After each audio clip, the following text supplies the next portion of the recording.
I never thought I would become the kind of person who orders dog DNA tests online. But then again, I never thought my HOA president would stand on my doorstep at 7 in the morning screaming about dog feces while holding a Ziploc bag like it was the Hope Diamond. My name is Trevor Donovan, and I had been living peacefully in the Meadowbrook Springs subdivision in Naperville, Illinois, for about 3 years before the incident that would come to define my entire relationship with our homeowners association. I was a software engineer working remotely, which meant I spent most of my time in my modest 3-bedroom colonial with my golden retriever, Rusty.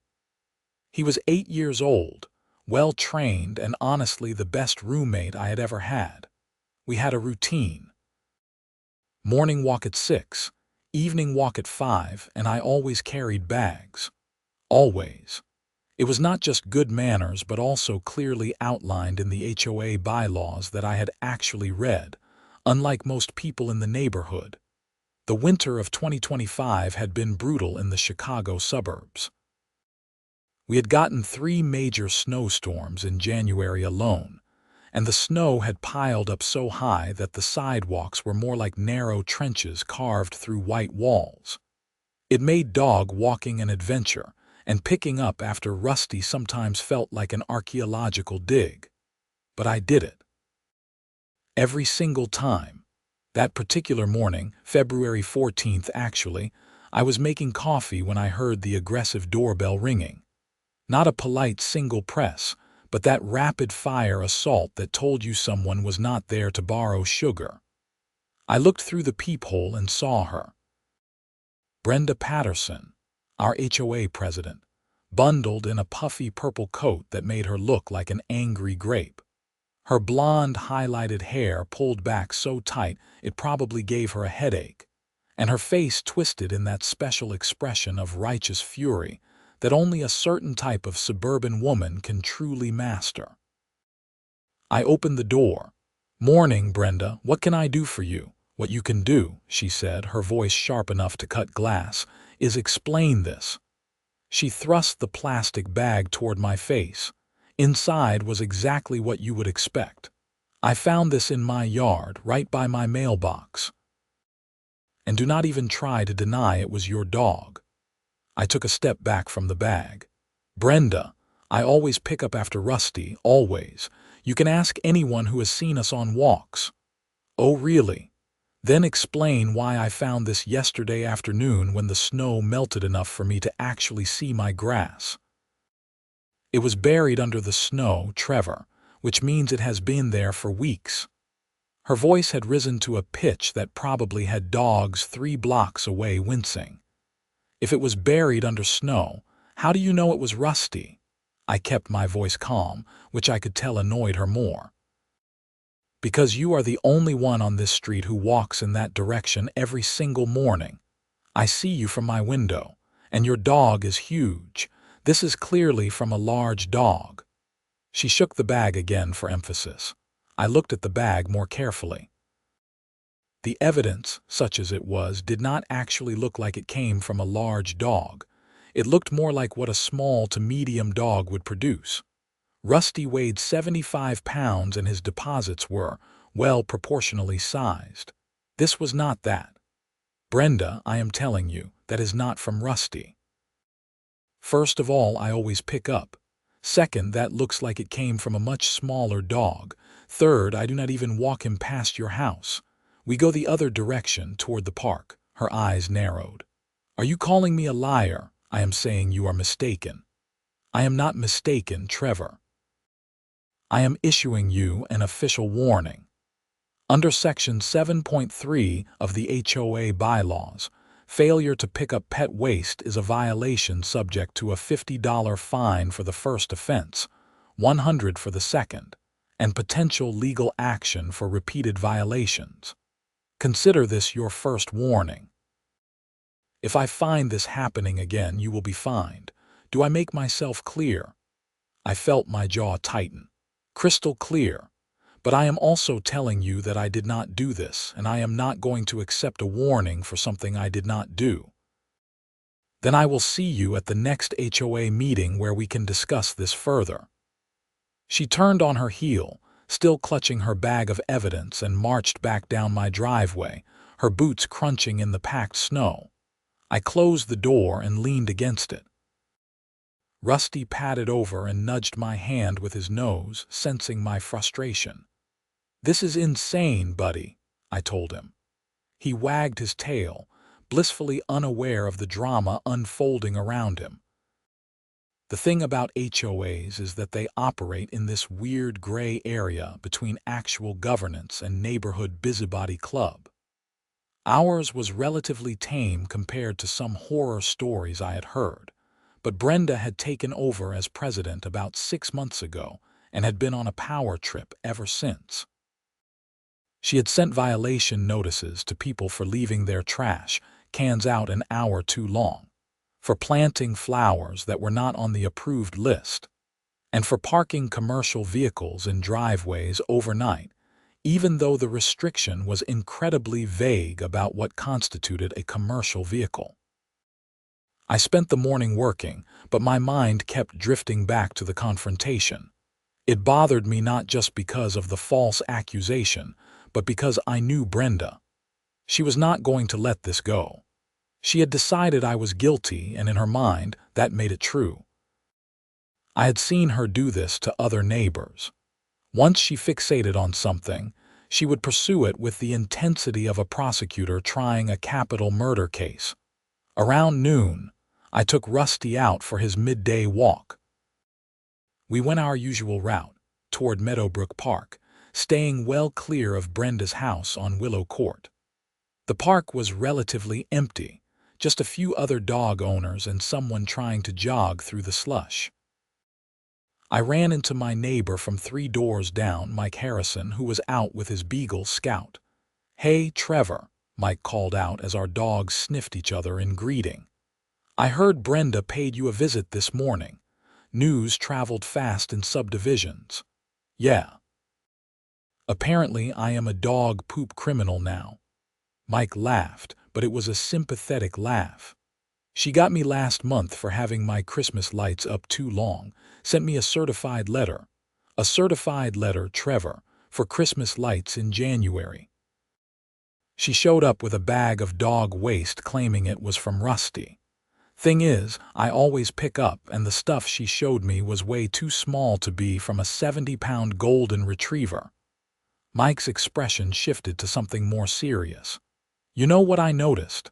Brenda has a dog, a poodle. Little white thing. I have seen her walking it early in the morning, and I have never seen her carrying bags. That stopped me cold. Wait, she has a dog and she does not pick up after it. I am not saying she does not ever pick up, but I walk Scout at like 5:30 in the morning sometimes, and I have seen her with that poodle, and I have never seen her with bags. Just saying." We talked for a few more minutes before parting ways, but the seed had been planted. What if the waste in Brenda's yard was actually from her own dog? It would explain why it was small. It would explain why she was so eager to blame someone else. And it would be exactly the kind of hypocritical nonsense I had come to expect from power-hungry HOA board members. When I got home, I did what any reasonable person in the 21st century would do. I started researching. Turns out, dog DNA testing was a real thing. Some apartment complexes and fancy HOAs used it to catch people who did not pick up after their pets. You registered your dog's DNA in a database, and then when waste was found, you could test it and match it to the dog. The technology had been around for years, primarily used by property management companies, but the tests were available to regular people too. I found a company called Poodle that offered testing services. For about $70, they would send you a kit to collect a sample from the waste in question, and then they would analyze it. If you wanted to compare it to a specific dog, you needed that dog's DNA on file, which was the tricky part. But they also offered analysis that could tell you the breed and size of the dog, which would be enough for my purposes. If I could prove that the waste came from a small dog and not a golden retriever, that would at least clear Rusty's name. The problem was getting another sample. Brenda had taken her evidence with her, and I was not about to ask her for it. I needed to catch whoever was actually responsible, which meant surveillance. I spent the rest of that day setting up my old laptop by my front window with the webcam pointed toward the street. It was not exactly a professional security system, but it would have to do. I set it to record motion-activated footage and hoped for the best. The next morning, I woke up to more furious doorbell ringing. It was 6:15.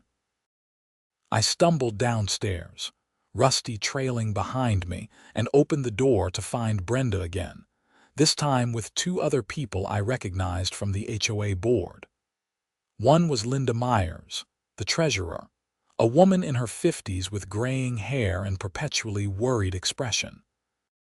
The other was Richard Chen, the secretary, a younger guy who had gotten roped into the position because he made the mistake of attending a meeting. "Trevor Donovan," Brenda announced as if she were serving me legal papers. "I am here with witnesses to inform you that I have found dog waste in my yard again this morning. This is your second offense. You are hereby fined $100 as per the HOA bylaws." "Brenda, I told you yesterday it is not my dog. I do not even walk in that direction." Linda looked uncomfortable. "Trevor, maybe if you could just be more careful." "I am always careful. This is not about being careful. This is about Brenda blaming me for something I am not doing." Richard cleared his throat. "Is there any way to prove it is not your dog? Like, I do not know, some kind of evidence?" "Funny you should mention that," I said. "I have been looking into dog DNA testing. If Brenda will give me a sample of what she found, I can have it tested to prove it did not come from Rusty." Brenda's face flushed red. "That is ridiculous. I am not wasting time and money on some fake science test. It is not fake science. It is used by HOAs and property management companies all over the country. If you are so sure it is Rusty, you should have no problem with testing. I do not need a test to tell me what I can see with my own eyes. Then you are basing this fine on assumptions and circumstantial evidence." "That does not seem fair." Linda and Richard exchanged glances. Richard spoke up again. "Actually, maybe testing is not a bad idea. I mean, if we are going to fine people, we should probably be sure." Brenda turned on him. "We do not need to be sure. We have rules for a reason, and Trevor is clearly violating them. But if he says it is not his dog and he is willing to prove it." Linda trailed off, clearly not wanting to challenge Brenda too directly. I saw my opening. "Tell you what, I will pay for the testing myself. You just need to give me a sample of what you found. If it matches Rusty, I will pay the fine and $100 more. If it does not match, the fine is dropped and we look for the actual culprit. Deal?" Brenda looked like she wanted to argue, but Linda and Richard were both nodding. "That seems fair," Linda said. "Fine," Brenda snapped. "But when this proves I am right, I want a public apology at the next HOA meeting." "Deal," I said. 2 hours later, Brenda's husband Jeff dropped off a sealed container with a sample. Jeff was actually a nice guy, a mild-mannered accountant who always seemed slightly embarrassed by his wife's antics. "Good luck," he muttered as he handed it over. "For what it is worth, I never thought it was your dog." I ordered the testing kit that same day with expedited shipping. While I waited for it to arrive, I checked the footage from my laptop camera. Most of it was boring, just cars driving by, a few walkers, the mail truck. But on the second day of recording, I caught something interesting. At 5:45 in the morning, in the pre-dawn darkness, I saw a figure walking a small dog. The video quality was not great, but I could make out enough details. Purple puffy coat, a white poodle on a leash. The figure walked down the sidewalk, past my house, and in the direction of the mailboxes at the end of the street, which were right near Brenda's yard. The time stamp was clear. February 16th, 5:45 a.m. I watched the footage 3 more times, making sure I was seeing what I thought I was seeing. It was Brenda, walking her poodle, in the direction where the waste kept appearing, and she was not carrying any bags. The testing kit arrived on February 18th. Following the instructions carefully, I collected the sample Brenda had provided, sealed it in the special container, and shipped it off to the lab. The company said results would take 7 to 10 business days.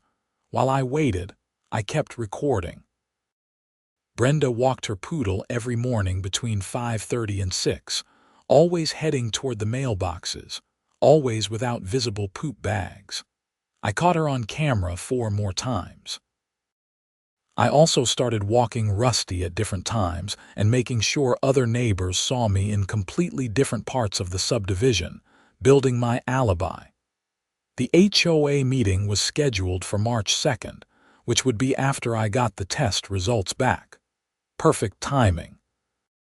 I also did some digging into the HOA bylaws, actually reading through the entire document, which was 67 pages of mind-numbing legalese.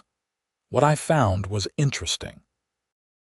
Section 7.3 did indeed cover pet waste violations, but Section 12.6 stated that any fine over $50 required a formal hearing where the homeowner could present evidence in their defense. Brenda had skipped that step entirely, which meant her $100 fine was not actually valid under the HOA's own rules. The test results came back on February 28th, and I sat in my home office reading through them with growing satisfaction. The DNA analysis concluded that the sample came from a small dog, likely in the 10 to 20-pound range, and the breed markers indicated a strong likelihood of poodle ancestry. There was 0% chance it came from a golden retriever. I had them. I had the DNA evidence. I had the video footage, and I had caught Brenda Patterson in a lie. The next few days dragged by as I prepared for the meeting. I put together a presentation with printouts of the DNA results, screenshots from the videos, and highlighted sections from the HOA bylaws. I was not just going to clear my name. I was going to make sure everyone knew exactly what Brenda had done. The evening of March 2nd was cold and clear. The meeting was held in the community clubhouse, a small building near the neighborhood pool that was used for HOA business and the occasional birthday party. When I arrived at 7 p.m., there were about 30 people there, which was a good turnout. Most meetings had maybe 15 attendees. Word had gotten around about the dog poop controversy, and people were curious. Brenda sat at the front table with Linda and Richard, along with 2 other board members I barely knew. She looked smug and confident, shuffling papers and talking in a low voice with the others. When she saw me come in, she gave me a tight smile that did not reach her eyes.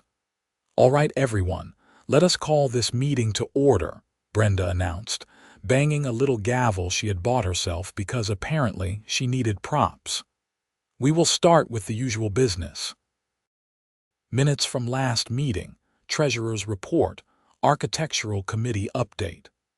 They droned through the standard items while I sat in the back, my folder of evidence on my lap. Several neighbors kept glancing at me, clearly waiting for the main event. Finally, after 20 minutes of discussing pool maintenance schedules and landscaping bids, Brenda cleared her throat. "Now we come to violations and fines. I need to address an ongoing issue with pet waste in the neighborhood. As many of you know, we have rules requiring residents to pick up after their animals. These rules exist for everyone's benefit and must be enforced." She launched into what was clearly a prepared speech about the importance of following HOA regulations and being respectful to neighbors. I waited, letting her talk. In light of repeated violations, I have issued fines to Trevor Donovan for failure to pick up after his dog. This is not personal, but we must maintain standards. She looked directly at me. Trevor, would you like to address the board about your violations? I stood up, holding my folder. I would, thanks. First, I want to clarify that I have not violated anything. I always pick up after my dog, Rusty. Always.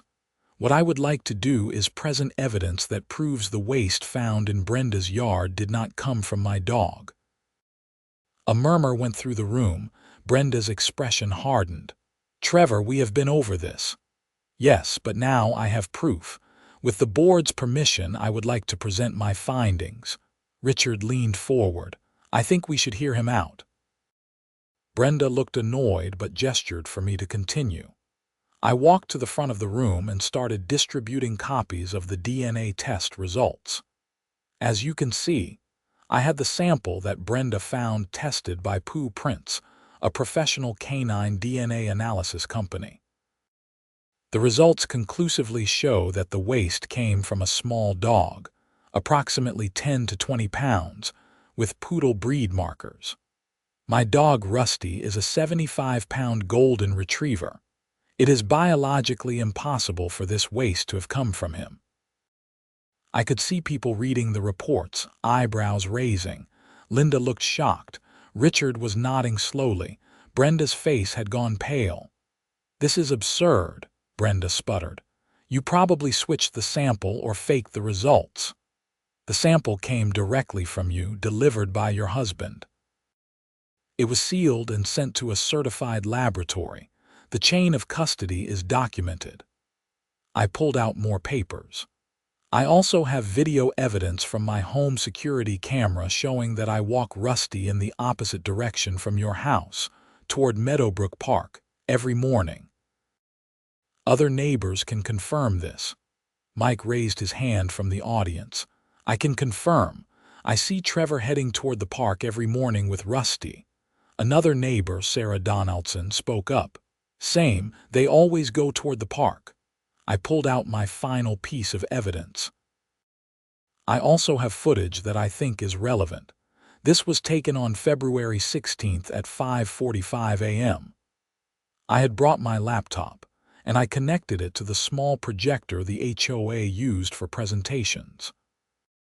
The video played on the wall, showing the grainy footage of someone in a purple coat walking a small white dog past my house. Can you zoom in? Richard asked. I did, enhancing the image as much as the software allowed. You could not see the face clearly, but the purple coat was distinctive, and the white poodle was obvious. That is my coat, someone said. I turned and saw it was Beverly Morrison, who lived 2 streets over. I have the same coat from Costco. Half the women in this neighborhood probably have it. Good point, but I was not done. Fair enough. But I have similar footage from 4 other mornings, always between 5:30 and 6 a.m., always showing the same person in that purple coat walking a small white dog in the direction of where the waste was found, and never carrying visible poop bags. Brenda stood up abruptly. This is a witch hunt. You are trying to deflect from your own violations by making wild accusations. I am presenting evidence, I said calmly. Evidence that shows the waste did not come from my dog, and that there is another small dog being walked in that area regularly early in the morning. Now, Brenda, you have a poodle, correct? A white poodle. The room went silent. Everyone turned to look at Brenda. I do not see what that has to do with anything, she said, but her voice had lost its confidence. It has everything to do with it. The DNA shows poodle markers. You walk a poodle. The waste was found in your yard. The simplest explanation is that it came from your own dog. That is ridiculous. I always pick up after Precious. Then you would have no problem providing a DNA sample from your dog to compare with the sample that was tested.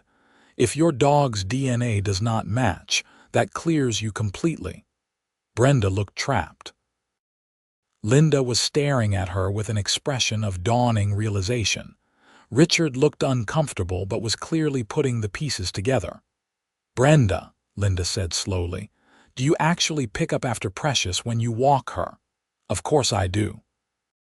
Because I have seen you walking her a few times when I am leaving for work early, and I have never seen you with bags. I keep them in my pocket." "Then prove it," I said.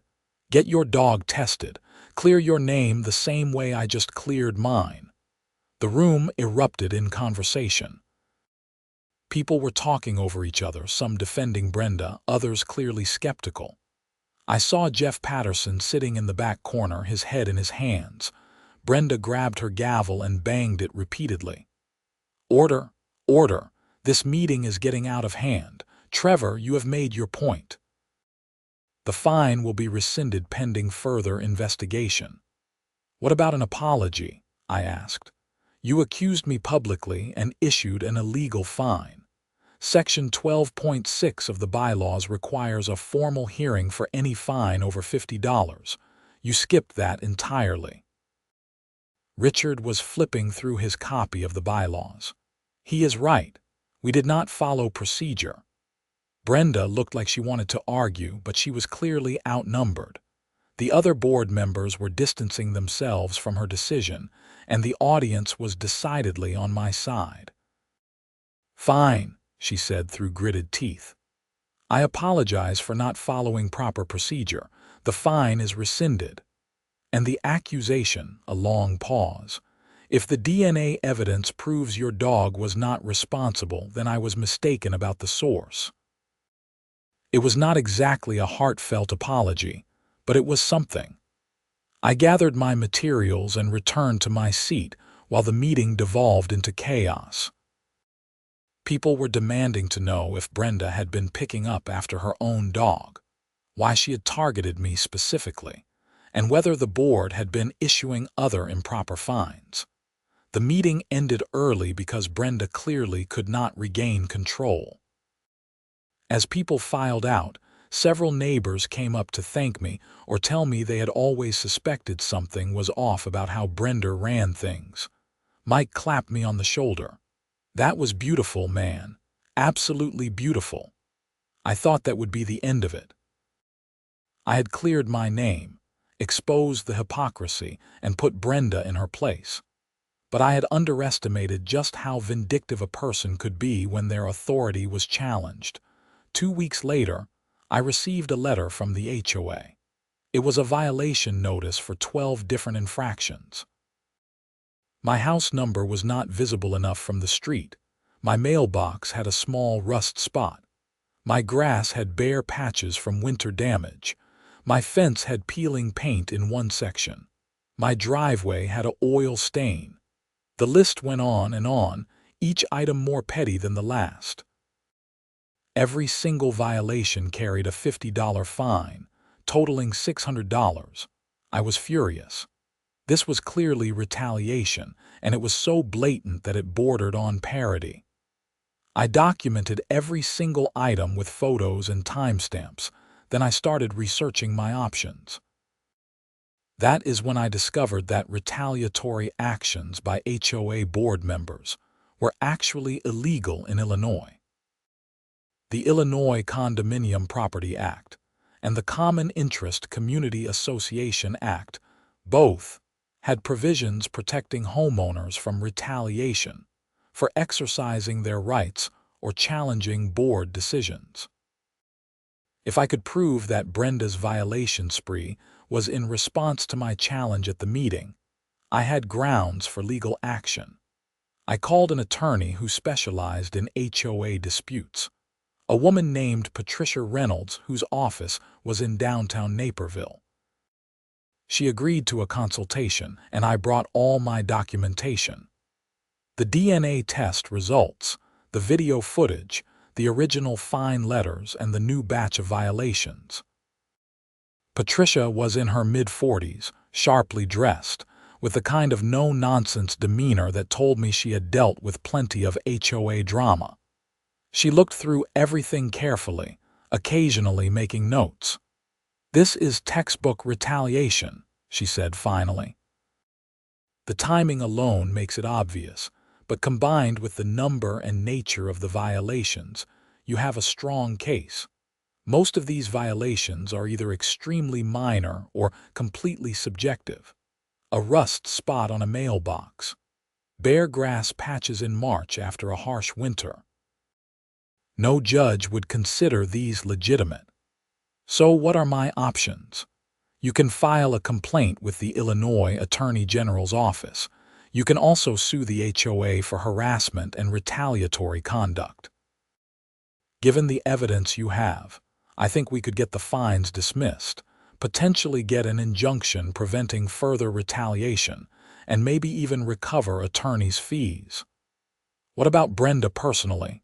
Can she be held accountable? If we can prove she acted outside the scope of her authority or violated HOA bylaws intentionally, potentially yes. Board members are supposed to act in the best interest of the community, not pursue personal vendettas. I decided to go forward with legal action. Patricia drafted a formal demand letter to the HOA board, outlining the retaliatory violations, referencing the relevant Illinois statutes, and demanding that all fines be rescinded immediately. She also requested that Brenda recuse herself from any future matters involving my property, and suggested that the board consider her removal as president for failing to fulfill her fiduciary duties. The letter was sent via certified mail to all 5 board members. The response came faster than I expected. Richard called me 3 days later. "Trevor, we need to talk. Can you meet me for coffee?" We met at a Starbucks on Ogden Avenue. Richard looked stressed, like he had not been sleeping well. "The board received your attorney's letter. Linda and I had no idea Brenda had sent you all those violations. She did it without board approval, just signed off on them herself." "Is she allowed to do that?" "For minor stuff, yes, but this many violations at once should have been reviewed by the whole board. And given the circumstances, the timing." He shook his head. "It looks really bad. We had an emergency board meeting last night. Linda and I want to rescind all the fines and issue a formal apology. The other 2 board members are on the fence and Brenda is refusing to back down."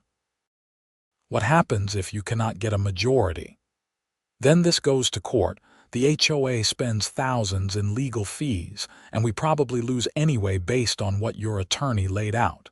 It is a nightmare scenario." He took a long sip of his coffee. "Between you and me, several people have approached Linda and me about calling for a special election to replace Brenda. There is a petition being circulated. If we get signatures from 20% of homeowners, we can force a vote." "How many signatures do you need?" "About 40. We are already at 32. I felt a grim satisfaction. Brenda had overplayed her hand and now it was coming back to bite her. The following week, I received a formal letter from the HOA board signed by 4 members. All fines had been rescinded. The letter included an apology for any inconvenience and a statement that the board would be reviewing its violation procedures to ensure compliance with all applicable laws and bylaws. Brenda's name was notably absent from the signatures. 2 days later, Richard called again. "We got the signatures. Special election is scheduled for April 20th. Brenda is fighting it, but she does not have a choice. The bylaws are clear." The campaign period was brief but intense. Brenda sent out a mass email to all homeowners defending her record and claiming she was the victim of a smear campaign by entitled homeowners who think rules do not apply to them. It did not go over well. Multiple people replied, all with their own stories of overzealous enforcement and petty violations.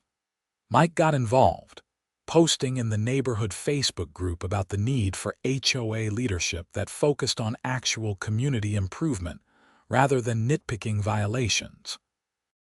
Trevor Donovan shared the story of how Brenda had fined her for having a garden gnome that was not architecturally consistent with neighborhood aesthetics. Another neighbor talked about getting a violation for parking in his own driveway because his truck had a small magnetic sign on the door for his plumbing business. The momentum against Brenda built like an avalanche. By the time Election Day came, 3 people had stepped forward to run for president, including Linda, who had finally had enough. I had not planned to attend the election meeting, figuring I had done my part, but Mike convinced me to go.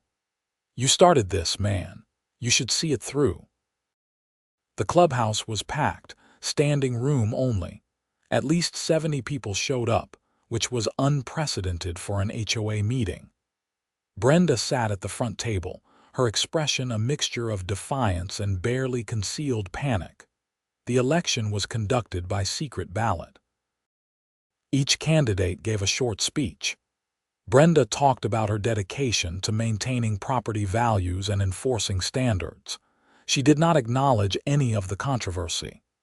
Linda talked about fairness, transparency, and focusing on real issues like street maintenance and common area improvements. The third candidate, a retiree named Walter Thompson, mostly talked about lowering HOA fees. When the votes were counted, Linda won with 48 votes. Walter got 12. Brenda got 9. The look on Brenda's face when the results were announced was almost worth all the hassle. Almost. She stood up without a word, grabbed her belongings, and walked out of the clubhouse. A smattering of uncomfortable applause followed her exit.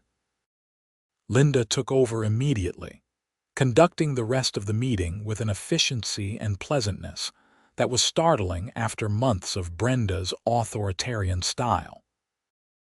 One of her first acts was to propose a full review of all violations issued in the past 6 months to ensure they were legitimate and properly authorized. After the meeting, several people came up to shake my hand or thank me for standing up to Brenda. Jeff Patterson even approached me, looking embarrassed. "Trevor, I owe you an apology. I should have said something earlier. Brenda has been getting worse over the past year, more controlling, more obsessed with violations. I tried to talk to her about it, but she would not listen." He paused, looking pained. The dog poop was from Precious. She was not picking up on morning walks because she said it was too early and no one would see. When she found some in the yard and saw you walking Rusty one morning, she convinced herself it was from your dog. By the time I realized what was happening, she had already confronted you. "Did you tell her it was wrong?" "I did. We had huge fights about it. She would not back down, said it was about principle, about maintaining standards. But really, I think she just could not admit she was wrong." He sighed. "We are actually getting divorced. This whole thing was kind of the last straw. She has become someone I do not recognize anymore." I did not know what to say to that. "I am sorry, man. Do not be. It has been a long time coming. Anyway, I wanted you to know the truth and to apologize." After Jeff left, I found myself standing outside the clubhouse with Mike, Sarah, and a few other neighbors, all of us a bit dazed by how the evening had unfolded. "I cannot believe that actually worked," Sarah said. "I have been in this neighborhood for 8 years, and I have never seen a board member get voted out." "That is because most people do not fight back," Mike said. "They just pay the fines and grumble about it. Trevor actually did something." "I just did not want to pay for something I did not do," I said. "It escalated from there." "Well, thank God it did," Sarah said. "Brenda needed to go. The aftermath took a few more weeks to fully play out." Linda's review of recent violations found that Brenda had issued over 40 questionable fines in the 3 months before the dog poop incident, most of them petty and some of them outright fabricated. The board rescinded nearly all of them and issued apologies to the affected homeowners. Brenda and Jeff's divorce proceeded quickly.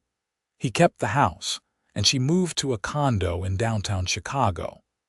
I heard through the neighborhood grapevine that she had joined her new condo association board within a month and was already making enemies.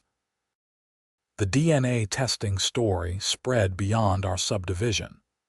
A local news station picked it up as a human interest piece, interviewing me and Linda about the HOA drama. The story went semi-viral on social media, with people sharing it as an example of HOA overreach and the importance of standing up for yourself. I got messages from people all over the country dealing with their own HOA nightmares, thanking me for sharing my experience. The testing company even reached out, asking if they could use my story as a case study for their services.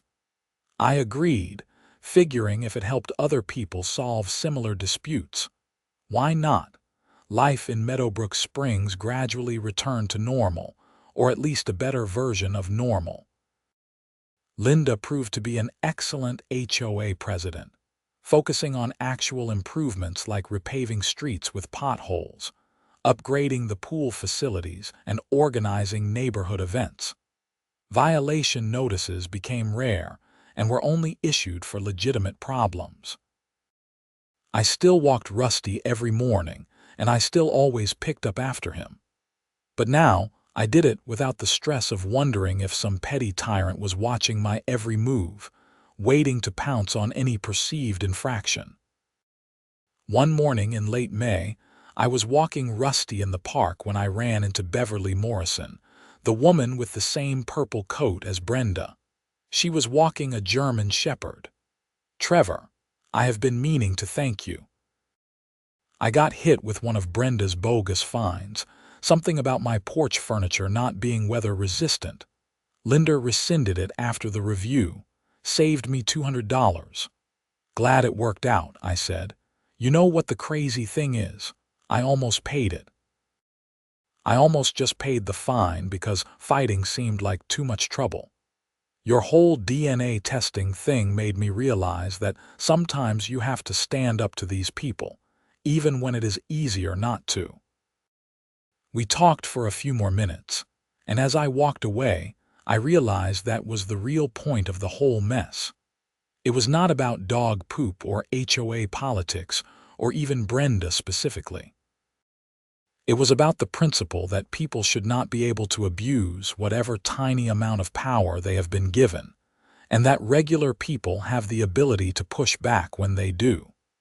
The DNA test results stayed on my fridge for months, held up by a magnet. Every time I saw them, I remembered the look on Brenda's face when I presented the evidence at that meeting. It was not satisfaction I felt exactly, more like a reminder that the truth matters, that facts matter, and that sometimes going through the trouble of proving you are right is worth it. Rusty, blissfully unaware of the drama he had inadvertently caused, continued to be the best dog I could ask for.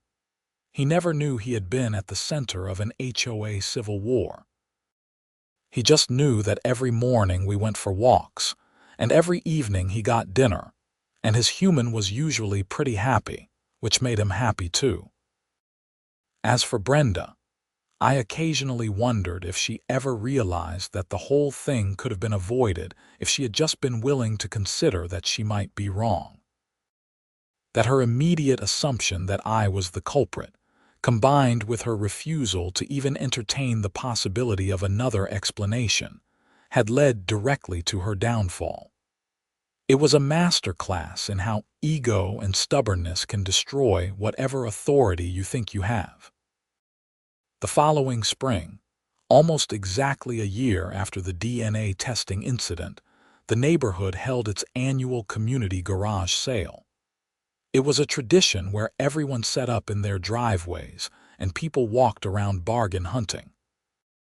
I was selling some old furniture and electronics I did not need anymore. Linda stopped by my driveway around noon, looking at a desk lamp I was selling. "How is Rusty doing?" she asked. "Great. He is in the backyard, probably sleeping in the sun." "Good. You know, we should put up a plaque or something. On this spot, HOA transparency began. She was joking, but only partly. I think I will pass on that. I am happy to just be a regular homeowner again. She bought the lamp, and as she was leaving, she turned back. For real though, Trevor, thank you. What you did changed how this neighborhood operates. The new board actually cares about doing things right. That is because of you.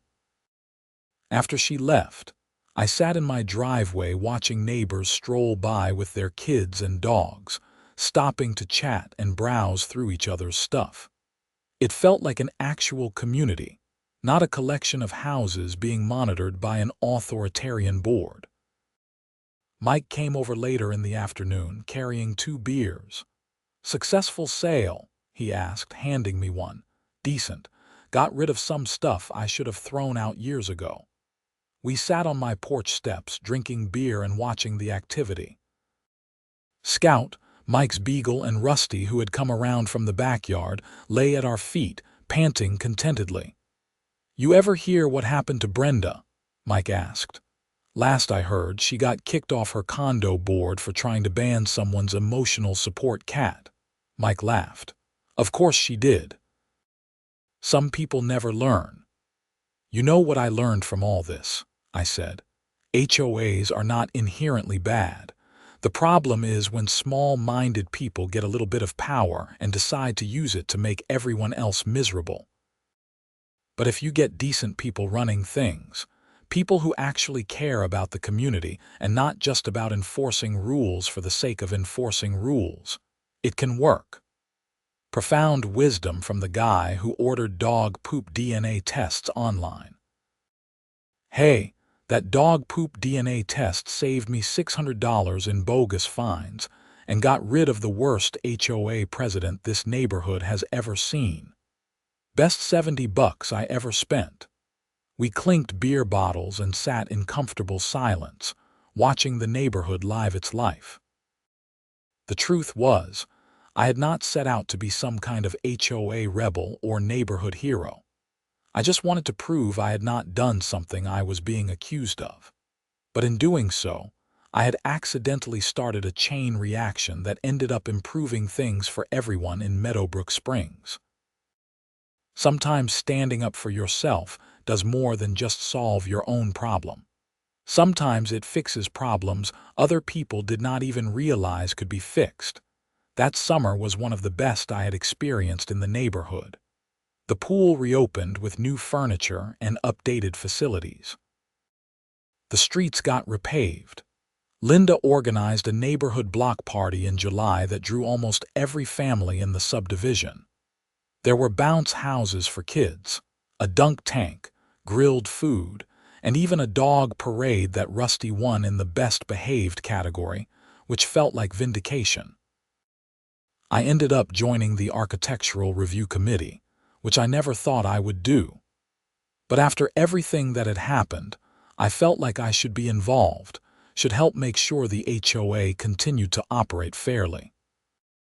The committee met once a month to review requests for home modifications, and the difference between how we operated under Linda's leadership versus Brenda's reign was night and day.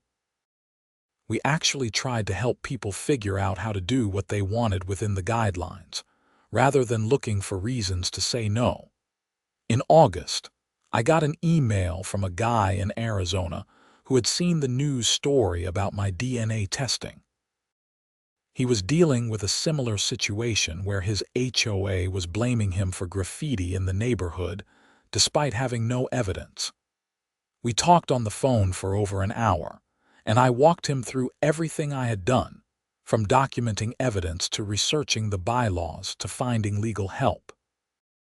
He ended up proving his innocence and getting the HOA to install actual security cameras, which caught the real vandals a few weeks later. After that, I started getting more contacts from people in HOA disputes around the country.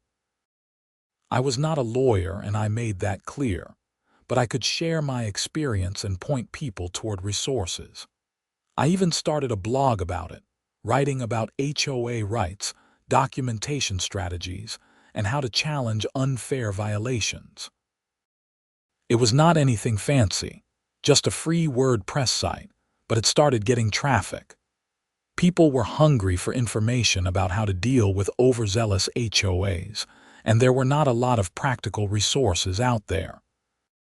By the time winter rolled around again, almost 2 years after the original incident, I had helped dozens of people navigate HOA conflicts. Some were about pets, some were about house modifications, some were about fines for ridiculous things like having the wrong color mailbox or planting unapproved flowers. Every story reminded me that what had happened with Brenda was not unique. It was a pattern that played out in subdivisions across America. Wherever someone with too much time and too little perspective got a bit of authority over their neighbors. The anniversary of the DNA test reveal came and went without much fanfare, though Mike did text me a poop emoji followed by a DNA helix emoji, which made me laugh. Life had moved on, but the changes that had started with that confrontation remained. One afternoon in March, I was working from home when the doorbell rang. It was a normal ring this time, not the aggressive assault that signaled a Brenda visit. I opened the door to find a woman in her 30s holding a small brown dog. "Are you Trevor Donovan?" she asked. "That is me." "I am Melissa Patterson, Jeff's daughter from his first marriage. I just wanted to stop by and say thank you." I was confused. Thank me for what? For standing up to Brenda. "Look, I know the divorce was hard on my dad, but honestly, it needed to happen. Brenda made him miserable for years." She made everyone miserable, but nobody ever challenged her because she was so aggressive about everything. You did, and it gave my dad the push he needed to finally leave. She shifted the dog in her arms. "He is doing great now, by the way. He moved to a house with no HOA, and he seems happier than I have seen him in a decade." "I am glad he is doing well," I said. "Anyway, I read about the DNA testing online and I just thought it was the perfect karma. Brenda accused you of not picking up after your dog when she was actually the one not picking up after hers. It was so typical of her, blaming other people for exactly what she was doing wrong." After Melissa left, I thought about what she had said. The psychological projection, the hypocrisy, the inability to see her own flaws while obsessing over everyone else's. Brenda had been a case study in petty tyranny, but she was far from unique. For every Brenda, there were probably 10 other people just like her, running HOAs and condo boards and parent-teacher organizations, making life harder for everyone around them while convinced they were maintaining standards and protecting property values. The key was not letting them get away with it, not just accepting their pronouncements as if they had real authority, challenging them when they overstepped, demanding evidence, documenting everything, and being willing to fight back even when it would be easier to just pay the fine and move on. That spring, the neighborhood held elections for the HOA board again, the regular scheduled ones. Linder ran for re-election as president and won unanimously. Richard stayed on as secretary. The treasurer position went to Sarah Donaldson, who had been vocal about financial transparency. It was a good board, a functional one, and the difference in how the neighborhood felt was palpable. I was walking Rusty one evening in May when I ran into a new neighbor, a young couple who had just moved into a house on Maple Drive. They introduced themselves as Daniel and Emma, and they had a husky puppy named Luna who was very interested in playing with Rusty. "We were told this neighborhood has a really active HOA," Emma said, sounding slightly worried. "Is it bad? We have heard horror stories about HOAs." "It used to be problematic," I said carefully. "But the leadership changed, and now it is actually pretty reasonable. Just make sure you read the bylaws so you know what the actual rules are, and if you ever get a violation notice that seems unfair, do not be afraid to challenge it." Challenge the HOA. Is that allowed? Daniel asked. Of course it is allowed. You are a homeowner. You have rights. The HOA board works for you, not the other way around. They looked at each other, and I could see the idea had not occurred to them. They had been prepared to just accept whatever the HOA demanded, because that was what they thought you were supposed to do. There was this whole thing with the previous president, I said, and then I gave them the abbreviated version of the DNA testing saga. They listened with growing amazement. Wait, you actually tested dog poop to prove your innocence, Emma said, laughing. I did, and it worked. Sometimes you have to be willing to go to absurd lengths to prove a point. We talked for a while longer, and I gave them my contact information in case they ever had questions about the HOA or the neighborhood. As I walked away, I realized I had become the person I wished had existed when I first moved to Meadowbrook Springs. Someone who understood how the system worked, who was not afraid of the board, and who could help new people navigate the sometimes confusing world of homeowners associations. That summer passed peacefully. Rusty and I fell into our comfortable routines, work and walks and occasional neighborhood events. The blog kept growing, slowly but steadily, and I kept getting emails from people thanking me for the advice or sharing their own HOA victory stories. It felt good to turn my frustrating experience into something useful for other people. In September, I got invited to speak on a podcast about HOA issues. It was a small podcast, but the host was articulate and well-informed, and we had a great conversation about power dynamics in neighborhood associations, the importance of documentation, and why people should not be afraid to stand up for themselves. The episode got shared widely on social media, and my blog traffic spiked. A few weeks after the podcast aired, I got an email from an attorney in California who specialized in HOA law. She wanted to know if I would be interested in writing a guide for homeowners about their rights and how to challenge unfair HOA actions. It would not be a full book, just a long-form guide that she could distribute to her clients and make available online. I agreed and spent the next few months working on it. Drawing from my own experience, the research I had done, and the dozens of cases I had heard about through the blog, I created a comprehensive resource covering everything from understanding bylaws to documenting violations to when and how to get legal help. The attorney edited it for legal accuracy, and we published it as a free downloadable PDF in January. The response was overwhelming. Within a week, thousands of people had downloaded it. I got thank you emails from all over the country.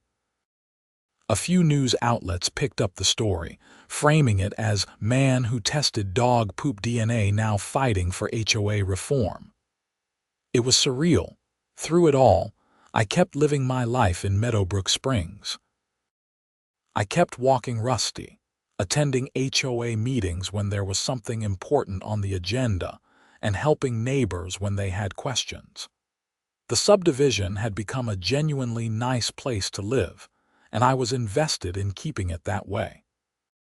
2 years after the DNA testing incident, I was sitting on my back deck on a warm June evening when Mike came over with a 6-pack of craft beer.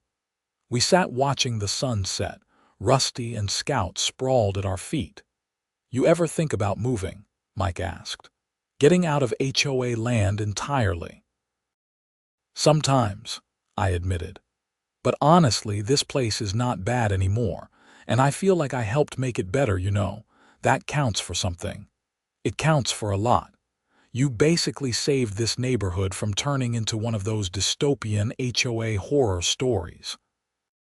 I just did not want to pay a bogus fine. "Yeah, but you could have just paid it. $100 to make the problem go away. Most people would have done that. You decided to fight and look what happened." I thought about that. He was right. The path of least resistance would have been to pay Brenda's fine, accept the injustice, and move on with my life. It would have been easier, at least in the short term. But it would have left Brenda in power, left her free to continue harassing other neighbors, and left me feeling like I had been pushed around. "I guess I am just stubborn," I said. "Stubborn enough to order DNA tests for dog shit. That is a special kind of stubborn." We laughed, and I felt a sense of contentment that had been missing from my life during the Brenda years. This was what a neighborhood should feel like. People who knew each other, who helped each other, who could sit on a deck and drink beer and watch their dogs sleep without worrying about violation notices or fines for having the wrong color deck furniture. The legal guide continued to circulate. I updated it periodically with new information and additional resources. The blog kept growing, and every few weeks, I would get an email from someone who had successfully challenged an unfair HOA action, thanking me for giving them the information and confidence they needed to fight back. Those emails never got old. Life was not perfect. The HOA still issued occasional violations, though they were legitimate ones now, for things like actual safety hazards or clear bylaw violations. I still had disagreements with neighbors sometimes. Rusty got older and slower, and I knew the day would come when I would have to say goodbye to him, which I tried not to think about, but overall, things were good. Better than good. The whole experience, as stressful and frustrating as it had been, had taught me important lessons about standing up for yourself, about the power of evidence and documentation, and about how one person really could make a difference when they refused to be pushed around. And it had all started with dog poop under the snow and a Karen with a poodle who could not admit she was wrong. Sometimes life is stranger than fiction, and sometimes the most absurd situations lead to the most meaningful changes.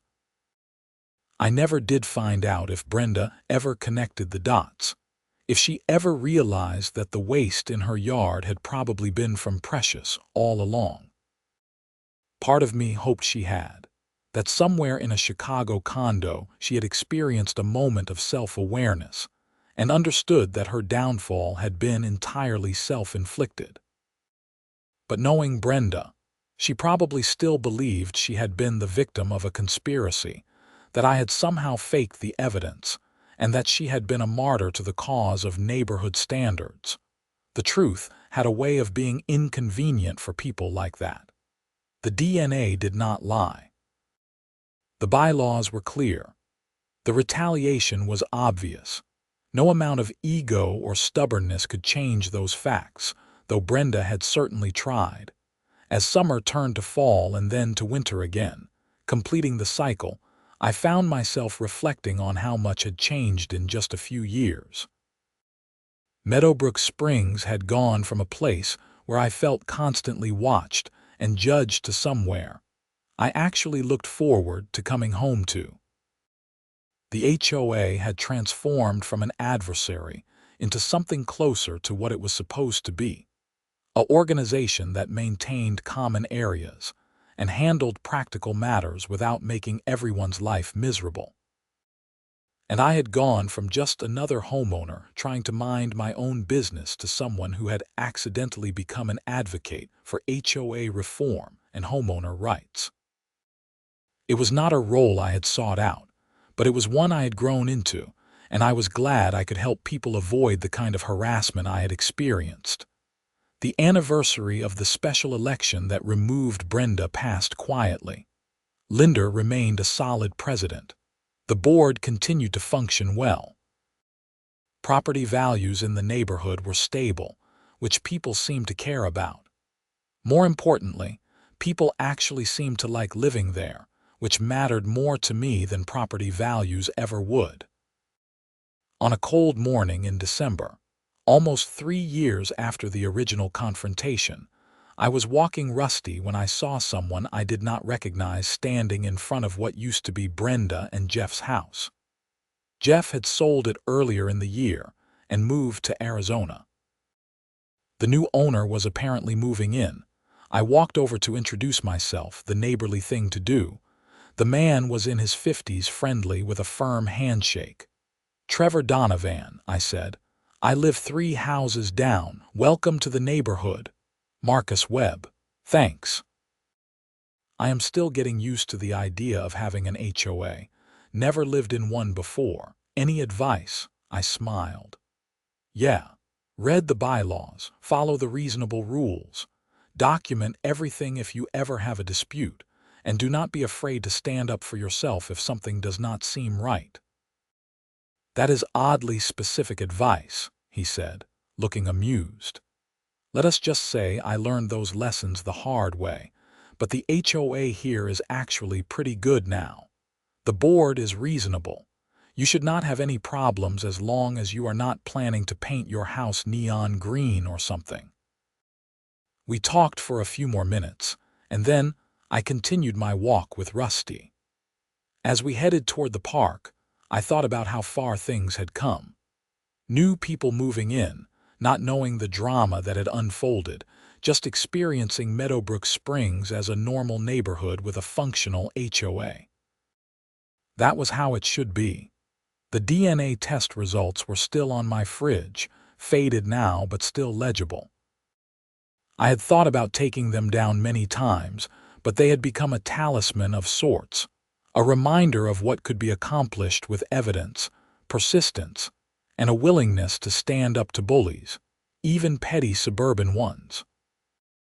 Rusty and I walked through the park, the morning cold but clear, and I felt grateful for all of it. The conflict, the resolution, the changes that had rippled out from one stubborn decision to prove my innocence. It had been exhausting and stressful and occasionally ridiculous, but it had mattered. It had made things better, not just for me but for everyone in the neighborhood. And in the end, that was what community was supposed to be about. Not rules for the sake of rules, not power for the sake of power, but people working together to make their shared space better for everyone. It had taken a fight to get there, a fight that started with dog poop under snow and ended with HOA reform. But it had been worth it. As Rusty and I headed home, the sun breaking through the winter clouds, I knew that whatever challenges came next, in the HOA or anywhere else, I would be ready. I had learned that lesson well.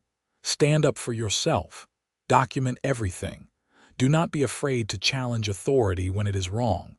And sometimes, just sometimes, order the dog DNA test.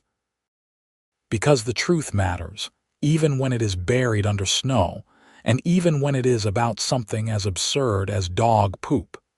Especially then.